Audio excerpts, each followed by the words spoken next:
नमाज छूट गई। अल्लाह कहता है कोई बात नहीं, दूसरी नमाज में मेरा बंदा मेरे पास आ जाएगा। फिर जोहर भी छोड़ दी, फिर कहा कोई बात नहीं, असर में आ जाएगा। फिर असर भी छूट जाती है, फिर अल्लाह फरमाता है कोई बात नहीं, मगरिब में मेरा बंदा मेरे पास ज़रूर आ जाएगा।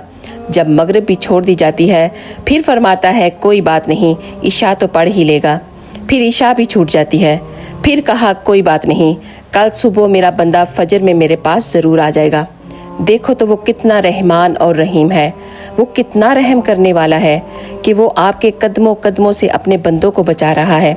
उसकी दी हुई ज़िंदगी को यूं ही ज़ाया मत करो मेरे दोस्तों, उसकी मोहब्बत को समझो।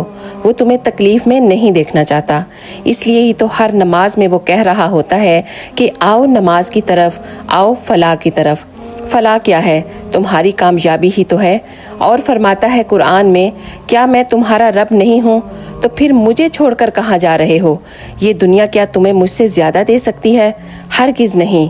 तो क्या तुम देखते नहीं हो कि हर रोज़ तुम्हारे गुनाह मेरे पास लाए जाते हैं, फिर भी मैं उन्हीं फरिश्तों के हाथ दूसरे दिन तुम्हारा रिस्क बजवाता हूँ। लाओ दिखाओ मुझे मेरे जैसा प्यार करने वाला कोई तुम्हें।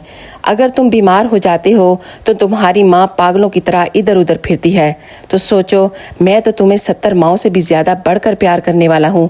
मेरी मोहब्बत को समझो। अगर ये आपको वीडियो पसंद आई हो तो प्लीज़ एक दफ़ा शेयर ज़रूर कीजिएगा। आप सबका बहुत बहुत शुक्रिया। जज़ाकल्लाह खैर।